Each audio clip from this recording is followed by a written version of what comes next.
entra, eu pediria, maestro, que o senhor começasse se apresentando, falando um pouco do seu currículo, da sua trajetória para nós, por favor. Pois não, prazer.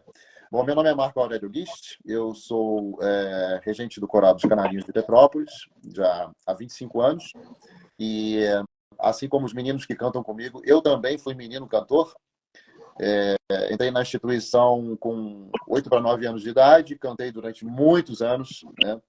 A minha trajetória de infância, pré-adolescente e adolescente também, cantando no Coral dos Canarinhos. Tive muitas oportunidades de conhecer o repertório, tanto do gregoriano como também renascentista, até a música contemporânea brasileira. E depois, quando eu terminei os estudos do ensino médio, eu fui para a Escola de Música da UFRJ, me formei em piano. Sou também formado em órgão pela mesma Escola de Música e com mestrado em órgão também. E depois desses estudos todos que eu fiz no Rio, eu fiquei 5 anos na Alemanha estudando música sacra, em Frankfurt, na Escola Superior de Música de Frankfurt. E desde 98, então, eu assumi a regência, a direção artística do Coral dos Canarinhos. Que bacana, que trajetória bonita, não é? E mais bonita ainda por essa característica tão importante que é a de ter sido menino cantor do Canarinhos de Petrópolis, né? Exato, que já é um elemento que mostra a importância desse coral, não é? Sim, sim. O Coral dos Canarinhos já tem 81 anos de tradição, fundado em 1942 por Frei Leto Binias, e primeiramente era um coro que tinha exclusivamente uma função litúrgica, né? Um coro que cantava as missas da Igreja do Sagrado Coração de Jesus, onde até hoje, né, participa das celebrações litúrgicas, mas a partir do segundo ano de existência do coro, o coro cada vez mais foi requisitado para eventos, né? Um deles foi o Congresso Eucarístico Internacional, que aconteceu no Rio de Janeiro em 1943, e de lá para cá o coro veio crescendo em atividades, né? E, enfim, se tornou o que é hoje o Coral dos Canarinhos, já é um patrimônio da nossa cidade, um patrimônio do nosso país. Sim, sem dúvida. Fernando, se apresente aí para nós, por favor. Fale também da sua carreira, da sua trajetória. Tá aberto meu som? Vocês me ouvem? Sim, sim. Sim. Boa noite, então. Eu agradeço, professor, o convite, né, para fazer essa live, também a presença aqui do maestro. Eu vim correndo, não estava em casa, fui tocar, inclusive, e consegui chegar a tempo, a gente veio rapidinho, e consegui aceitar aqui o convite. Já tinha aceito o convite, na verdade, né, e consegui chegar a tempo para estar presente. Então, eu tenho uma trajetória mais voltada para o lado acadêmico, né, tendo estudado na UERJ, graduação, fiz a graduação em filosofia e em pedagogia, depois o mestrado e doutorado em educação. Tem um livro agora publicado recentemente, na verdade é o meu segundo livro, né, que trata da análise histórica, né, do movimento negro, né, enfim, um livro que conta as outras histórias do movimento negro, algo que não está tão em voga hoje, justamente porque não existe um ambiente político favorável a dizer algumas coisas que o movimento negro não tem dito, né, há tempos. Então, esse é um livro que eu lancei ano passado, e também tem uma trajetória na música. Eu toco desde garoto, desde 9 anos, sou guitarrista. Hoje, inclusive, eu fui fazer um show com uma banda, fui tocar num casamento, na verdade, com uma banda que não é a minha banda, e sou entusiasta da música, estudei pouco música, gostaria de estudar como o maestro estudou, mas eu venci um pouquinho a barreira do autodidata, algum tempo atrás, que eu voltei a estudar com um professor particular, para poder entender melhor o que eu fazia no instrumento, né? Mas, para além disso, eu gosto muito do estudo da estética na filosofia, e eu acho que é isso. A gente tem aqui uma possibilidade de uma conversa bem legal. Sim. Maestro, quando a gente conversa com os pedagogos, os psicopedagogos, eles parece que são unânimes em dizer que a música desenvolve certas habilidades nas crianças e nos adolescentes, né? Capacidade de percepção de si, a relação com o outro, né? A capacidade, por exemplo, no caso de um coro, né? De ouvir o outro, de estabelecer ali uma referência até mesmo de autoridade com o regente, relação com o grupo, fora outros aspectos, como habilidade matemática, alguma coisa ligada à criatividade.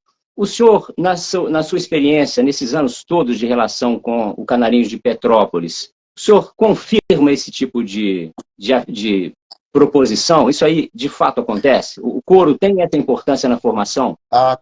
Com certeza. A gente, por experiência, nesses 25 anos que eu já lido com o Coral dos Canarinhos como regente, eu vejo assim relatos, né, eu ouço relatos de pais que dizem assim: meu filho, depois que começou a estudar música, né, ele se tornou outra criança. Ele está mais atento, ele melhorou as notas na escola, ele está mais sociável.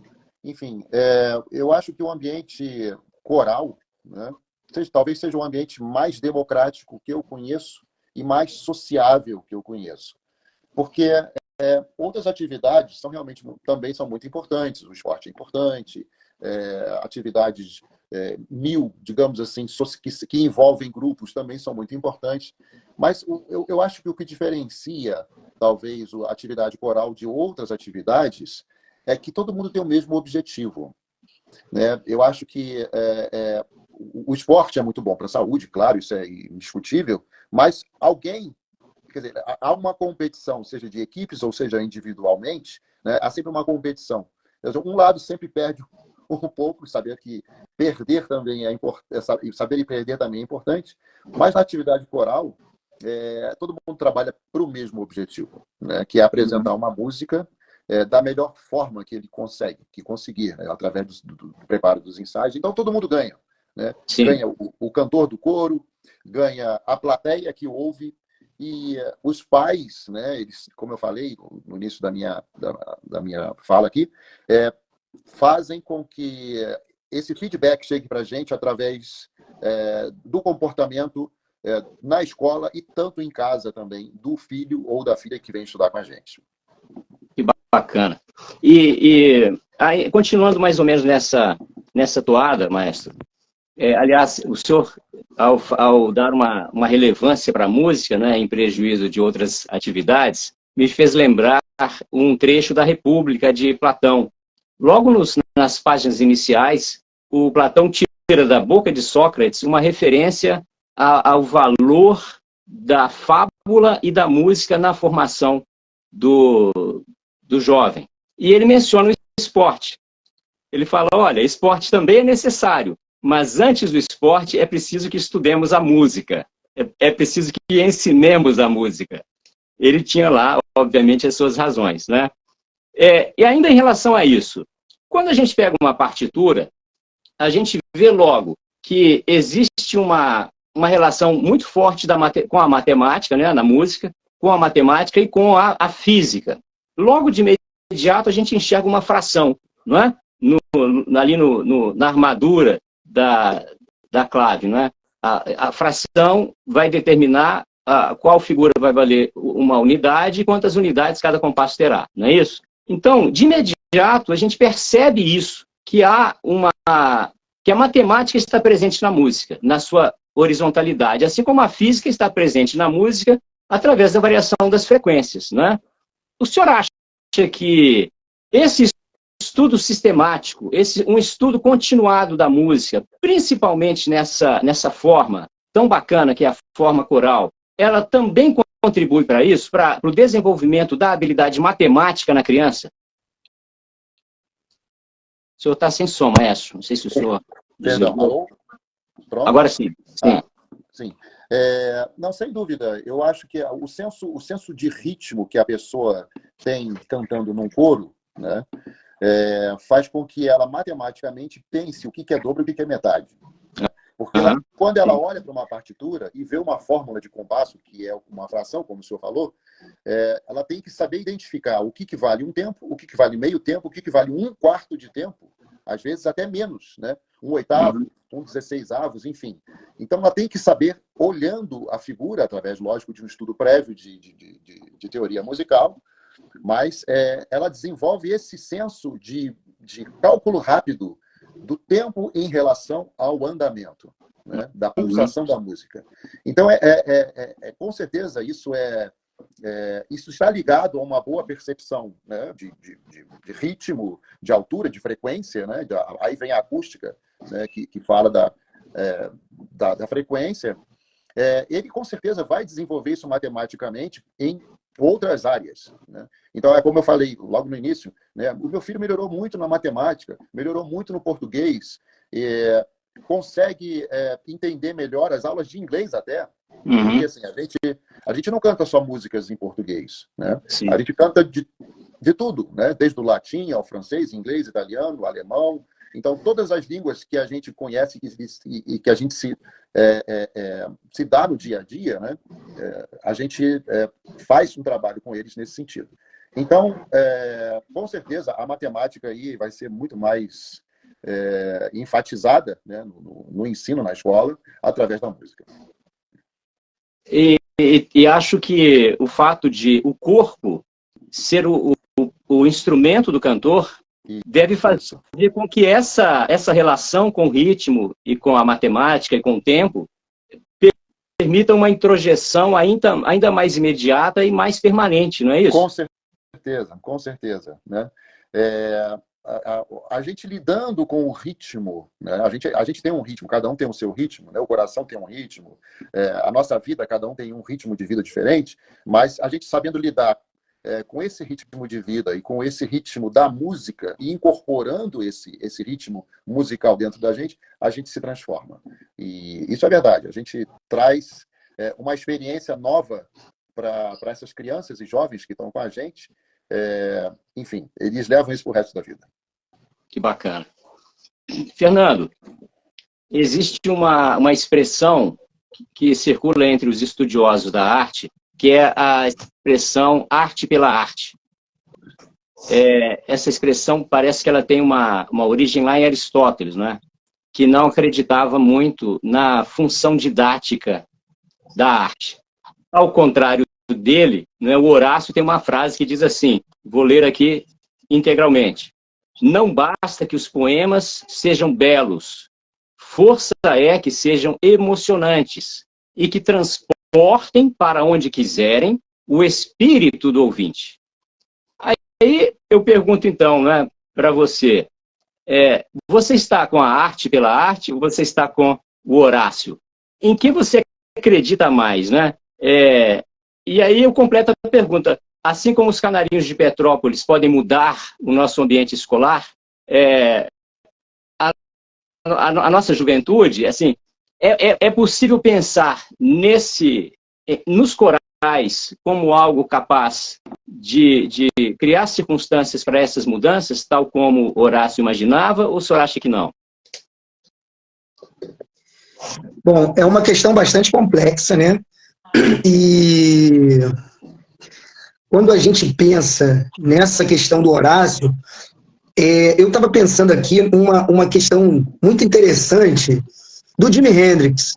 Uma questão que o Jimi Hendrix colocou já quase no final da carreira dele, que foi o seguinte: o público começou a exigir dele uma performance constante, dele quebrar a guitarra, dele botar fogo na guitarra, nos espetáculos dele, como se fosse possível ele reproduzir, né, o mesmo sentimento, a mesma expressão, né, que ele teve quando fez pela primeira vez.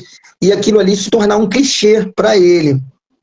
E o Jimi Hendrix, ele já estava no final de carreira, ele já queria fazer outras coisas, e ele reclama isso, porque o que ele queria era justamente que as pessoas imaginassem, ouvissem a música dele e imaginassem uma coisa completamente diferente de uma performance dele no palco.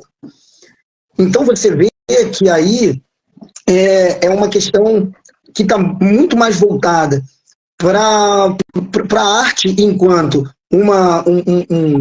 algo desinteressado, que não está trazendo uma questão meramente instrutiva, porém ela consegue transportar as pessoas para uma outra dimensão através dessa experiência sensorial genuína, né? Ou seja, uma arte pela arte, Não é uma performance encadeada na qual ele transmitiria,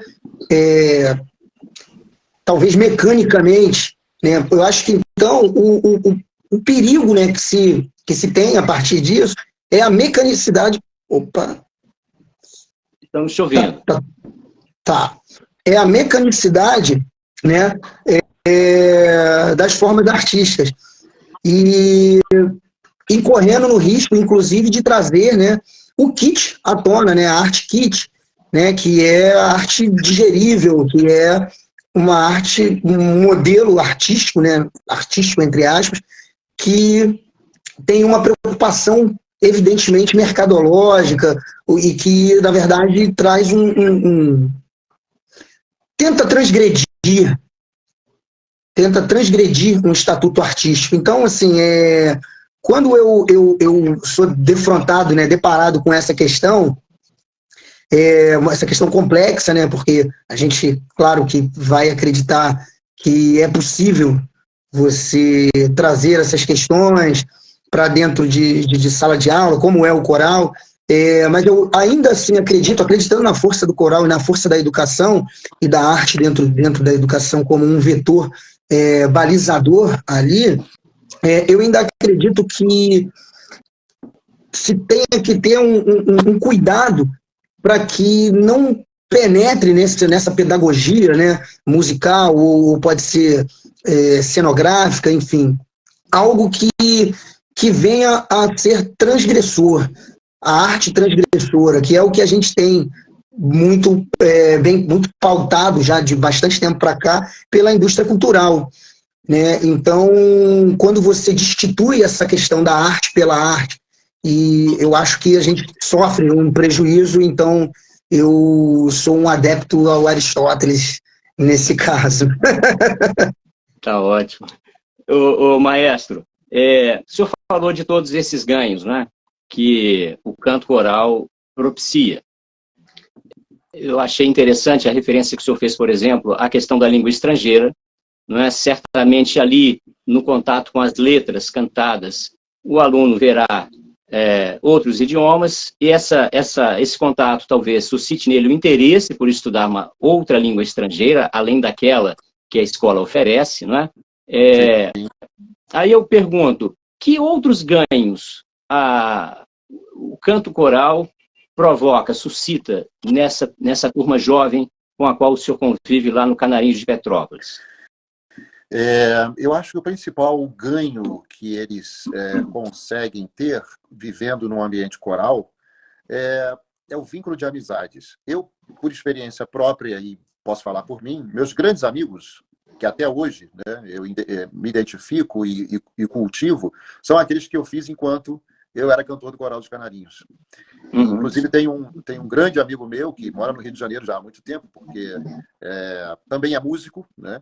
Nós entramos no Coral dos Canarinhos juntos, fizemos toda a nossa escola, ensino fundamental, médio, juntos, entramos para a escola de música juntos, terminamos o mestrado juntos, e depois ele foi seguir a sua carreira no Rio de Janeiro, e eu também aí fui estudar fora e tal, mas ele é um companheiro que assim, me seguiu, né, juntamente a trajetória desde o Coral dos Canarinhos, desde a infância até nos formarmos na faculdade, no mestrado.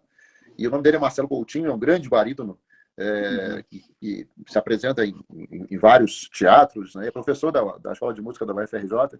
Então, eu vejo isso nos meninos, né, e nas meninas que passam pelo Coral dos Canarinhos, e das meninas dos Canarinhos também, que nós temos um coro feminino, que é um coro mais jovem, né? Esse ano completa 35 anos de existência, mas eu vejo que o vínculo de amizades é o que talvez eles mais ganham, né, dentro da atividade coral, além, logicamente, de outros benefícios, né, com socialização, enfim. Temos também um exemplo de uma cantora que já está formada hoje, mas ela resolveu fazer letras e estudar alemão, porque contou muita coisa na língua alemã com a gente. Então, se interessou pela língua. E eu acho que ela já está formada, não tenho certeza, mas se não está formada, está se formando letras e com especialidade na língua alemã. Que bacana. Olha, eu não sou cantor, não fui cantor, mas a música coral tem também uma influência muito grande na minha vida. Eu fui criado, uma parte da minha infância aconteceu numa vila operária no interior de Minas, numa cidade chamada Caeté. E havia lá um orfeão chamado Coral Juvenal Alves Vilela, era o nome do regente, do fundador do coral, e em frente à minha casa havia a residência de um topógrafo italiano chamado Benedetto Galantini. E o senhor Galantini, sempre com muita saudade da Itália, ele, assim que chegava da companhia, ele ia escutar músicas napolitanas e áreas de ópera, né? Ainda em vinis, né? Uhum. E era muito agradável ouvir aquilo. Eu ainda me recordo do repertório que o senhor Galantini escutava. E me recordo de um dos principais cantores da predileção dele, que era Mário Lanza. Não sei se o senhor se lembra de ouvir falar de Mário Lanza, né? Um grande tenor, um grande tenor. Um grande tenor italo-americano, né? Que ajudou a difundir as áreas de ópera. Parece que ele nunca cantou em ópera, mas gravou muitas áreas, né? Sim, muita sim. música napolitana. Então, eu me recordo muito intensamente dessa fase da minha infância. Um dos meus tios cantava no coral Juvenal Alves Vilela. Eu tenho memória muito clara do repertório que ele cantava ainda hoje, ouvido na infância, né? Uhum. E aquilo direcionou a minha relação com a arte, particularmente com a arte erudita, embora a minha família tivesse muitos músicos que tocavam chorinho, muita gente tocava violão de 4 cordas, violão de 7 cordas, clarineta de 13 chaves, bandolim. Minha família tinha muita gente ligada à música popular, mas a música erudita me cativou um pouco mais profundamente. Eu queria te perguntar, Senzala, eu fiz uma pergunta, escrevi uma pergunta que eu vou ler para você, tá? A questão é, a Nona Sinfonia, nós conversamos nessa semana sobre ela, né? A Nona Sinfonia de Beethoven é uma obra que inovou o gênero sinfonia. Existem muitas novidades lá, né?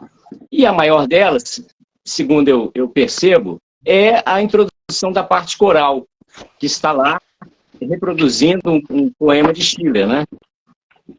E aquele trecho é um trecho muito impactante, causa muita comoção, muita identificação com quem entra em contato com aquela sinfonia, né? E aí eu te pergunto, que efeito é esse, hein, que a arte produz nas pessoas tão intensamente? Pois é uma experiência, né, sensorial profunda que causa existem várias causações, né? Eu fico pensando aqui exatamente em como que um sujeito, né, ele pode tomar contato com uma música, com uma sinfonia, ou pode ser tem algum eco aqui, será que... Mas o som tá bom, fica tranquilo que a gente está te entendendo. Tá. Então eu fico pensando, numa experiência muito interessante em relação a mim mesmo, uma coisa empírica. Quando saio para trabalhar e coloco um fone de ouvido, e eu faço o trajeto de casa para o trabalho, de transporte público, ou se estiver num carro, ouvindo um som, num trem, enfim. Durante esse trajeto, que é um trajeto que você faça diariamente, e se você colocar a mesma música para ouvir diariamente, você vai entender intensidade de uma maneira completamente diferente de um dia para o outro, porque ela vai se articular com esse momento, com cada momento subjetivo que você tem, ele vai se articular com a paisagem a qual você se depara, e inclusive com os ruídos externos, formando assim, te levando para uma outra dimensão. São experiências sensoriais que a cada fração de vida que você tenha, digamos assim, ou a cada conceito de um momento histórico que você vive, ele te faz reviver alguma coisa. Então, a música, pelo menos eu acho que isso seja uma coisa geral, né, mas para mim, produz muito isso, são essas experiências de lembranças boas, ruins, ou uma perspectiva para alguma coisa, e o despertar para a tua própria produção, enfim, intelectual, no meu caso, que trabalho, né, a partir sou professor, então, ou pode ser algo que te remeta a uma possibilidade de você pensar, né, a partir de dentro da própria arte, se você é um artista que compõe também. Então, as grandes obras, elas são justamente, elas são eternas justamente porque elas conseguem causar nas pessoas os desdobramentos para as outras coisas, né? Diferente da arte kit, que eu falei no começo aqui, né, que não te leva, na verdade, para dimensão nenhuma, porque ela é digerível. Então, quando a gente faz justamente essas comparações, e pega, por exemplo, um El Chan. Quem se lembra quem é o Chan um ano depois que lança uma música e que faz sucesso num carnaval ou em algum momento ali? Acabou. Porque ele não te traz nenhuma experiência sensorial para além de uma catarse, talvez, coletiva ali, produzida justamente para você, uma manipulação de corpos, enfim, e de algo vendável ali, da grande mídia. E nunca algo que tem uma durabilidade maior e que consegue trazer esse espectador para um alcance maior do que aqueles 15 minutinhos de fama, né? Eu costumo dizer que é o 15 minutinhos de fama do Kit. Então, esse tipo de obra, né? E assim, eu sou um cara roqueiro, né? Gosto de rock and roll e gosto muito daquela transição ali do fusion com o jazz. Então, que os caras têm toda uma influência da música clássica ali. Você tem várias escalas, enfim, figuras musicais ali que são completamente de música clássica, né? E que você consegue perceber a total influência, né, desses caras e como que eles produzem marcos divisórios na música, inclusive, né? Como você tem o Frank Zappa, o The King Crimson, o próprio Pink Floyd, Emerson Lake and Palmer, Jethro Tull. Todas essas bandas têm uma influência muito grande da música clássica e trazem isso para dentro, e que também pode ser até uma chave, uma porta de entrada para o cara que começou no rock, ele ir buscar a origem de toda aquela estrutura musical dentro daquilo que ele começou a ouvir. Então, assim, ouvir esses caras me conduziu a buscar quais foram as influências deles. Então você vê como que é legal, né, a gente entender que por trás de uma grande obra, um marco divisório dentro até de uma música mercadológica, porque o rock and roll também não deixa de ser mercadológico, você encontra olha aí, Ella Fitzgerald, alguém que escreveu aqui, também é muito bom, é o jazz. Então você tem uma experiência dessa. E tem uma coisa assim que eu queria comentar aqui rapidamente, também que foi tocado aqui, que é interessante, né? Essa questão da memória. Como que a memória, existe uma memória muscular da música, né? Quando a gente vai pensar, por exemplo, no blues norte-americano. Alguém falou aqui da Ella Fitzgerald, eu peguei esse gancho. A reprodução do som do trem dos negros norte-americanos que reproduzem e fazem aquele blues shuffle dentro de uma escala musical ali que está intimamente ligada a uma questão da memória. O cara introjetou aquele som e ali há um desdobramento emocional, o trem que leva o algodão na colheita onde ele trabalha, que transporta o parente dele e que traz tanto a escravidão quanto também leva a escravidão embora, né? E como que essa experiência ela perpassa e ele consegue materializar isso no instrumento que ele tem disponível ali, né? O violão, a guitarra, e ele consegue trazer uma nova concepção musical muito característica pelos tons menores, característica pelo compasso 4x4 ali, e tudo através de uma experiência sensorial que ele tem, que na verdade já é musical. Ele consegue extrair a tonalidade de algo que está para fora da sua própria essência. Eu acho isso muito legal. Então, eu corroboro com essa ideia, né, de que A arte, ela traz várias possibilidades de desdobramentos. Uhum. Enquanto você falava, eu me lembrei do Fred Mercury e do trabalho dele no Queen, não é? Do quanto a formação lírica, erudita que ele teve foi importante na condução da banda, nos arranjos, no todo o resultado que a gente viu enquanto a banda existiu, não é? Maestro, o senhor acha que um guitarrista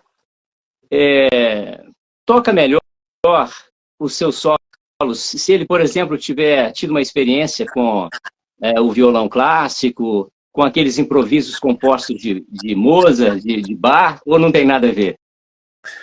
É uma pergunta difícil de responder.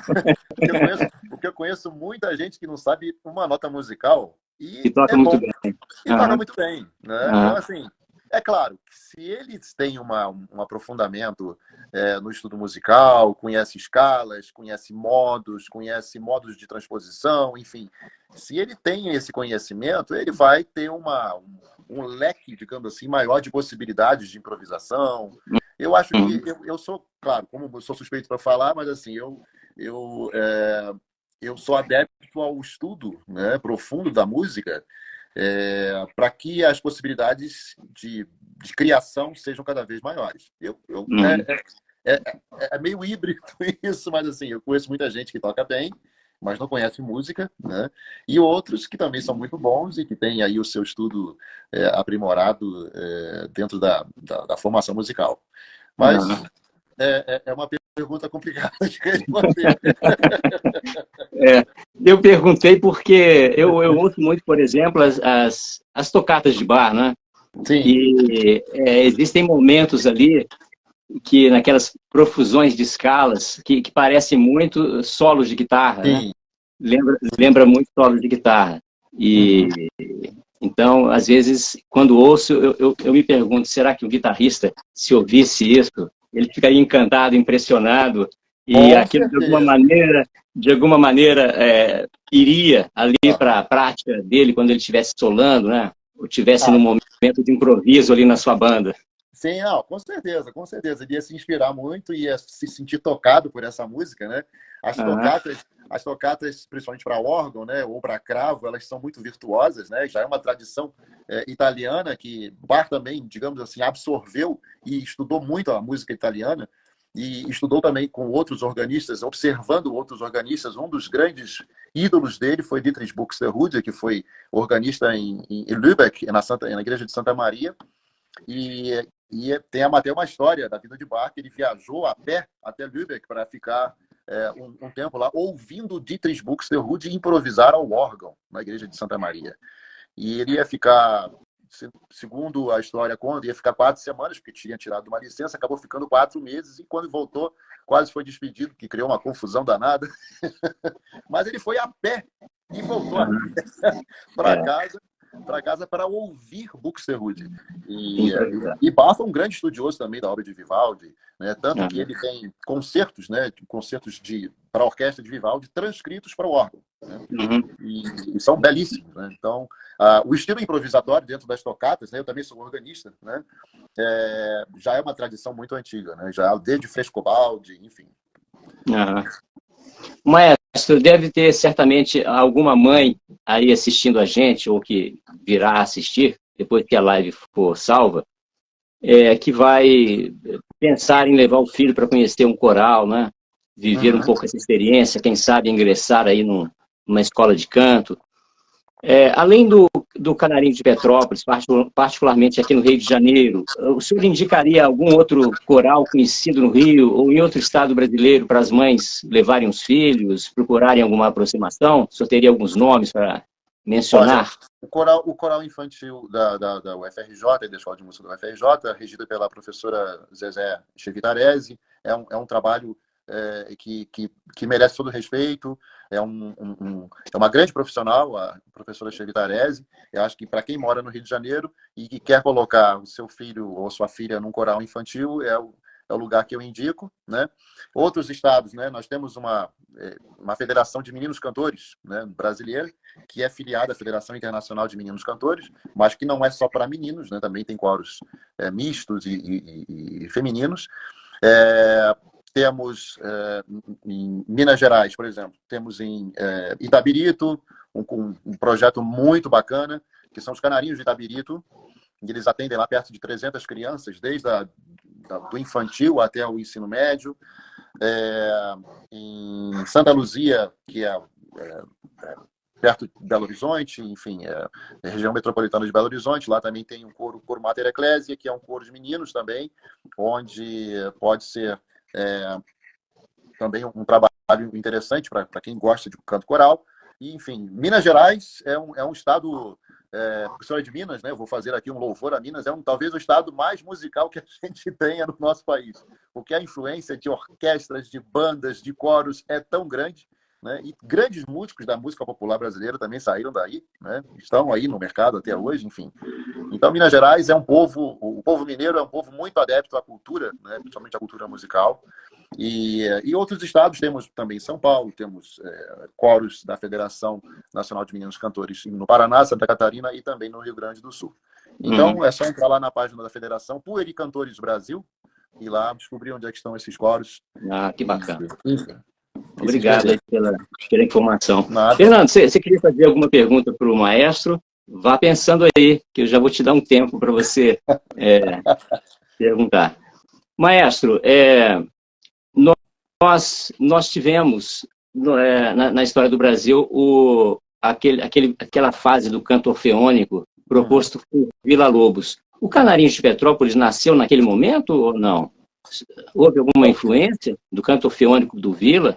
Olha, diretamente não sei dizer, mas como o canto orfeônico foi na década de 30, né, junto lá com a gestão com a presidência do Getúlio Vargas, o Canarinhos começou um pouquinho depois, né, em 42, mas pode ter tido uma pequena influência, mas a história do coro, na verdade, se iniciou mais ou menos por acaso.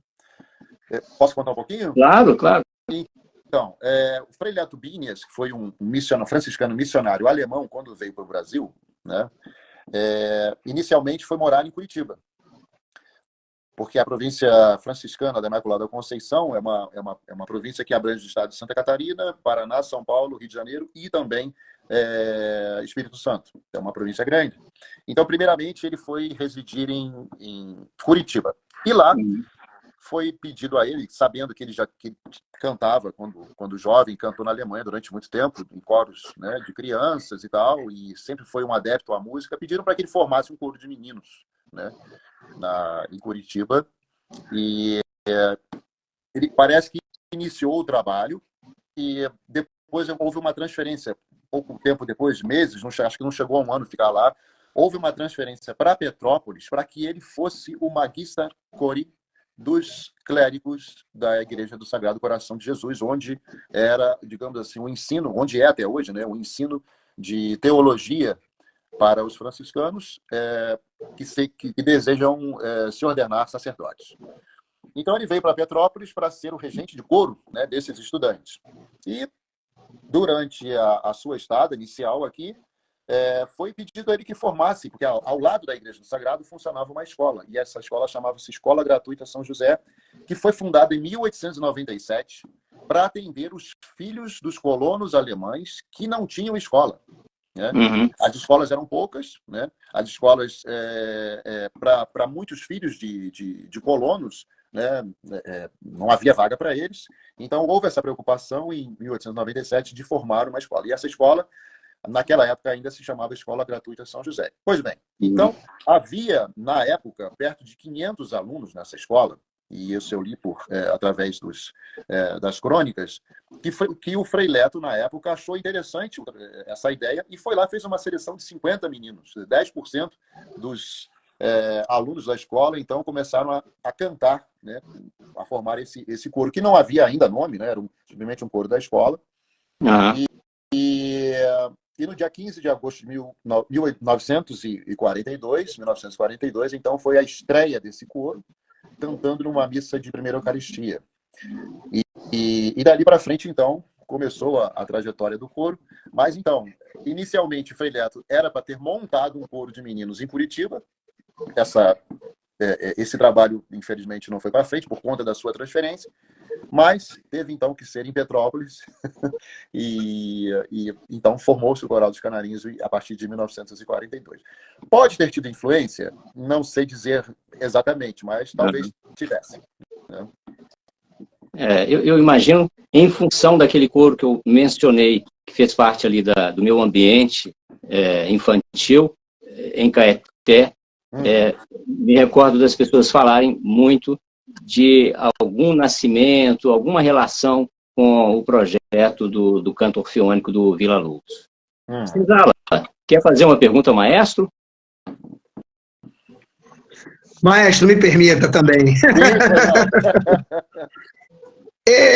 Maestro, eu fico pensando o seguinte, você que faz parte, né, do Coral dos Canarinhos de Petrópolis, fez parte também como aluno, né, participou, e eu vejo que hoje a massificação, né, dessa música mais digerível, mercadológica, sertaneja, hip hop, pagode, tem uma influência muito maior entre os jovens do que a música clássica, evidente. A gente vê isso quantitativamente, né? A olhos nus a gente consegue perceber. E aí eu queria saber o que você acha disso, por que isso acontece, por que a música erudita ela não consegue captar tantos jovens? Será porque é uma questão só de oferta nos lugares, é uma questão de ausência de estímulo mesmo pelas escolas, enfim, pela indústria cultural? Como que o senhor visualiza essa realidade?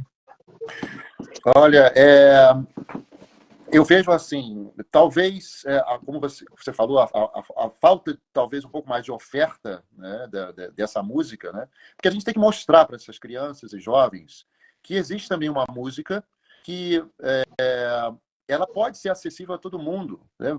Tem gente, por exemplo, que não gosta de rock, mas gosta de um samba. Tem gente que não gosta de samba e gosta de rock. E tem gente que gosta dos dois. Eu, por exemplo, eu adoro um rock, eu adoro samba, eu adoro um chorinho, né? Porque ele é maestro, só vai entender de Beethoven, Bach e Vila Lobos. Não, não é isso. Eu ouço todo tipo de música boa.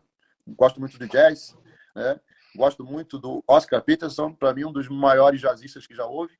E eu acho que a falta de mostrar, de ofertar isso ao jovem faz com que talvez ele procure um caminho mais fácil, né? E, enfim, a massificação, né, das grandes mídias também contribui muito para isso, porque é muito mais fácil ele talvez estar num grande show, que muitas vezes ele não vai por causa da música, ele vai pelo social, ou ele vai pelo espetáculo, entre aspas, piroclástico que acontece durante o show, que é o visual, né? Hoje a gente tem muito isso. Há um tempo atrás eu recebi um coro da Suécia aqui, e há uma preocupação muito grande na Europa em geral, de que os concertos não sejam apenas sonoros, mas também visuais. Então, o que está acontecendo hoje? Se você vai num concerto com coro e orquestra, por exemplo, muitas vezes a luz é diferenciada, ou muitas vezes ainda você tem um telão onde passa qualquer tipo de cena, ou que alguma coisa que seja sugestiva com a música. Então, eu acho que a sociedade, no modo geral, está cada vez mais visual do que auditiva, né? Nietzsche tem uma frase que diz assim: a humanidade está ficando surda depois de Wagner. Talvez as grandes produções de Wagner com as suas obras, aliás, ele escrevia tudo, ele era a pessoa preocupada desde o figurino ao cenário, à música, aos cantores, até o próprio teatro que ele mesmo projetou, né, em Bayreuth. Talvez Nietzsche tenha se colocado aí um pouco na questão, a gente não vai mais só ouvir a música, a gente vai ver a música. E isso talvez seja uma herança dessa época, estou aqui forçando talvez um pouco a barra, mas muita gente hoje, o que eu vejo, vai muito mais pelo espetáculo visual do que pela sonoridade, né? Eu gosto de entrar num concerto, por exemplo, um concerto numa sala, seja no Teatro Municipal, ou na Sala São Paulo, ou na Sala Minas Gerais, e muitas vezes fechar os olhos e ouvir o que eu, internamente, o que eu estou sentindo ali, né? E talvez, se a gente conseguir dar um caminho para essa juventude, que a música muitas vezes está dentro dela, né? E não só no visual, que vem no estímulo visual de fora, talvez a gente consiga aí mais adeptos. Eu também acredito nisso. Acho que a oferta é importante, não é?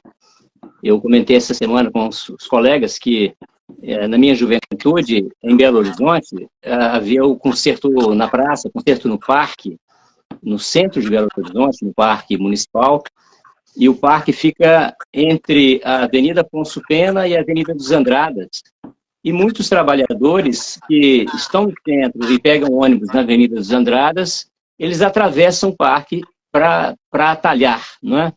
E nos domingos pela manhã eu vi inúmeras vezes pedreiros, carpinteiros, garis, trocadores de ônibus, parando para ouvir a Orquestra Sinfônica de Minas Gerais, sem nunca ter tido qualquer experiência com música clássica.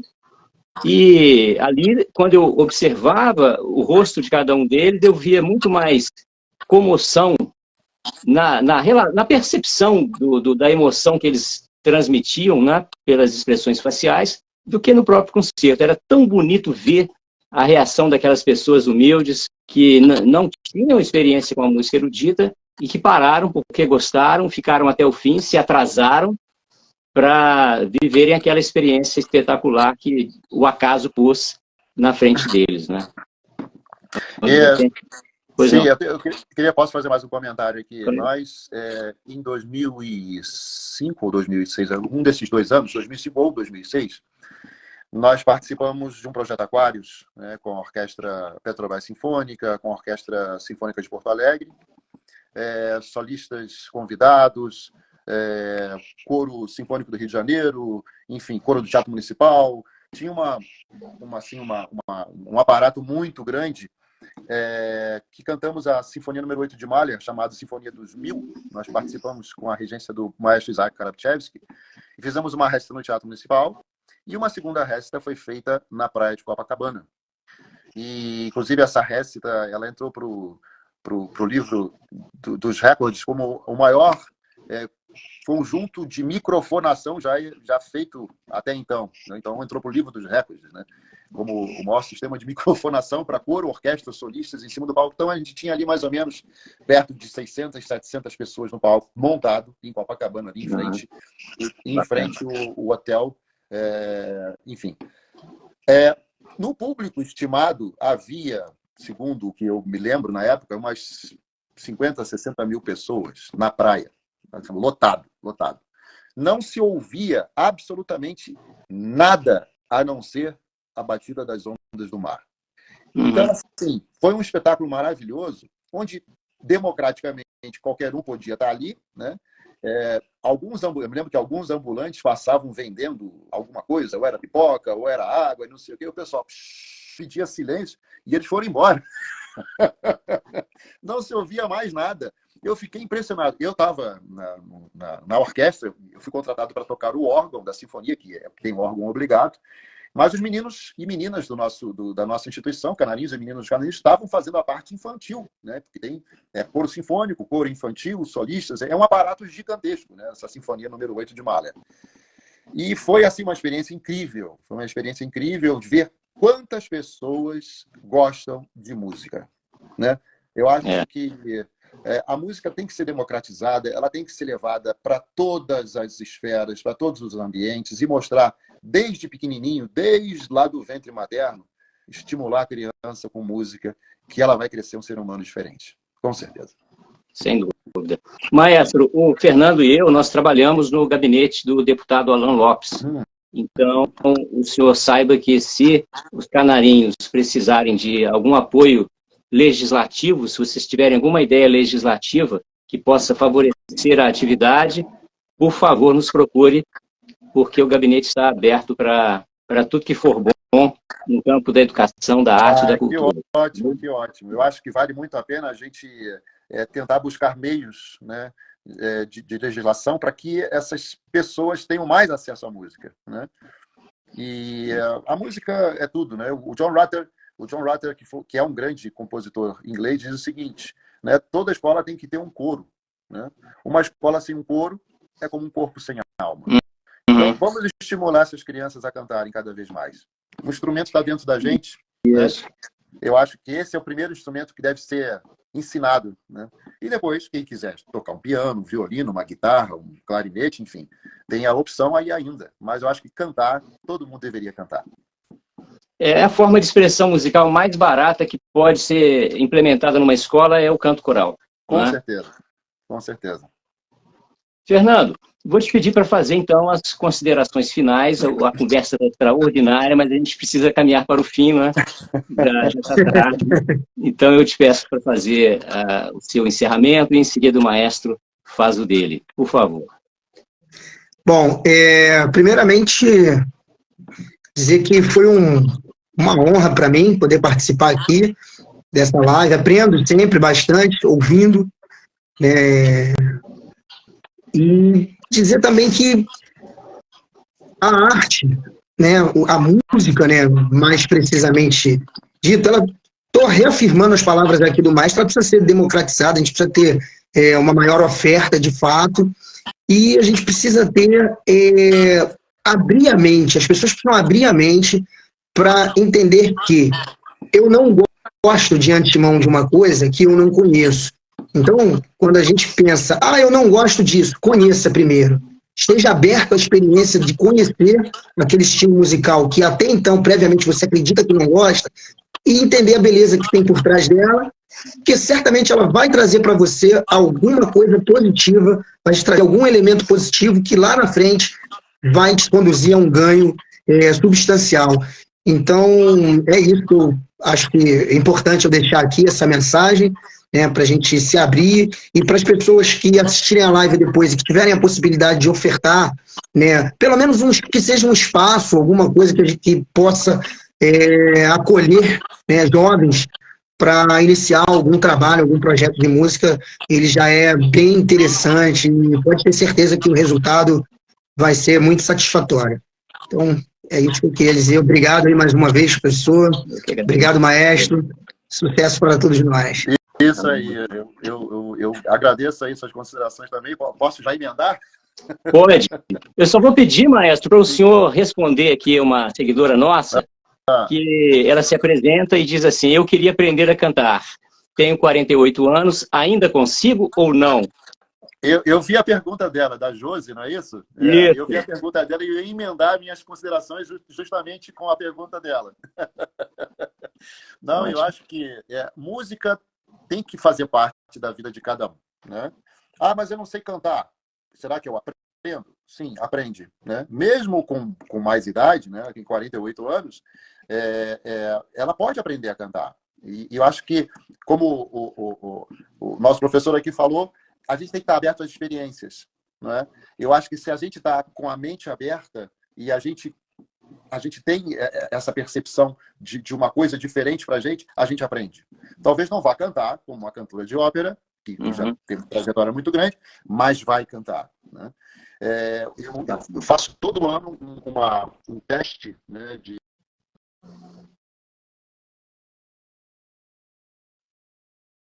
mas eu não tenho ouvido musical.